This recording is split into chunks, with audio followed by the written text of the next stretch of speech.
Hi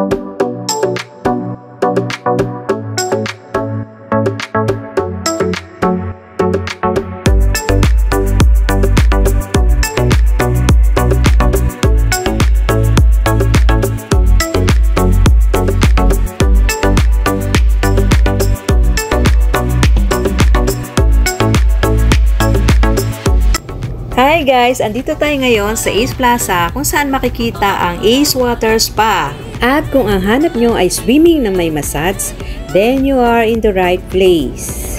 Ang Ace Water Spa ay matatagpuan sa United Street, Pasig City.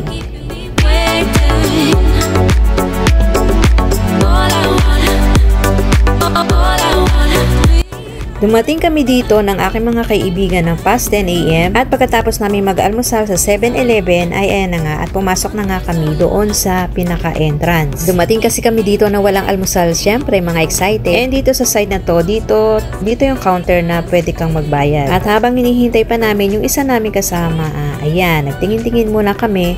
And guys, take note, bawal dito ang mag-take ng pictures. Kaya once na nasa loob ka na ng pool, bawal na po ang cam.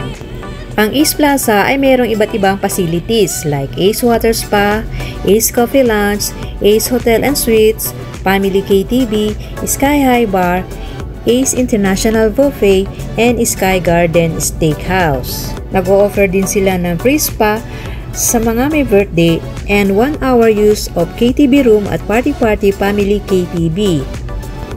At andito nga kami sa lobby kung saan hinihintay namin yung aming isang kasama. So bali ang inabil lang namin ay yung Ace Water Spa kung saan pwede kami mag-stay ng 4 hours. You must try this guys kasi sobrang ganda po dito. First time ko palang magpunta rito at wala namang halong pagsisisi. Then after few minutes of waiting ay dumating na nga yung isa naming kasama. Ang rate dito ay 600 for adults and 300 naman for kids. At itong kinukunan ko dito, ito yung labas ng pool. Sobrang lawak niya guys pagdating sa loob. Yun nga lang, hindi kami pwedeng mag-take ng videos habang nasa pool.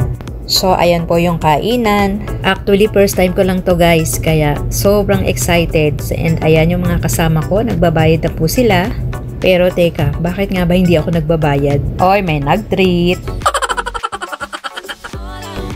At pagkatapos nga naming magbayad ay binigay na sa amin yung aming mga paraphernalia. Ayan, binigyan kami ng isang tray together with head cups at meron din kami tigi-isang susi para sa locker namin. At itong tinatahak namin ay ito yung papunta tungo dun sa locker rooms. Parang umakyat lang kami ng hagdan dito and then dito sa lugar na to, dito pwede kaming mag-take ng pictures. Ayan, ang ganda ng view oh. Alam nyo guys, nakaugalian kasi namin na tuwing magpupunta kami sa isang lugar ay syempre hindi mawawala yung mga pictures. Ayan. Para naman may souvenir, diba? So ayan, at papasok na kami sa locker rooms. Bawal na po dito ang cam. Kaya naman nag-grab na lang ako ng mga photos para magkaroon kayo ng idea kung ano talaga ang itsura ng loob niya. Meron ditong 10 massage systems that provide soft, moderate, and hard massage. Meron din sila ditong steam and sauna rooms. So after 3 hours ay ayan, umahon na kami at nagbihis ulit dito sa locker rooms.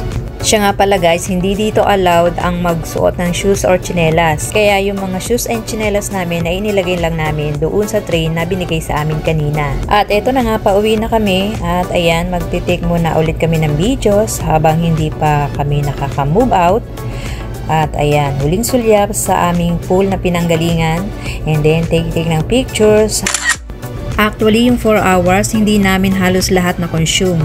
Kasi kayo na mismo ang mananawa guys. Sulit na sulit yung 600 pesos na binayad mo. At ang nakakatawa pa dito ay puro push button ang mga systems ng pool. So kayo na yung bahalang mamili kung anong part ng katawan nyo ang gusto nyong i-massage. Naramdaman ko talaga yung pagkatanggal ng mga lamig sa aking katawan. So sa lahat ng klase ng swimming, ito ang pinaka-type ko.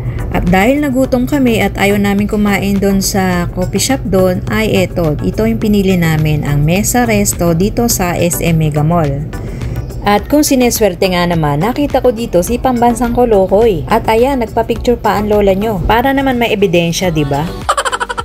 So bye, hanggang dito na lang guys at kakain na muna kami. And please don't forget to subscribe and hit the bell button for all my video updates. Thank you! Thank you for watching!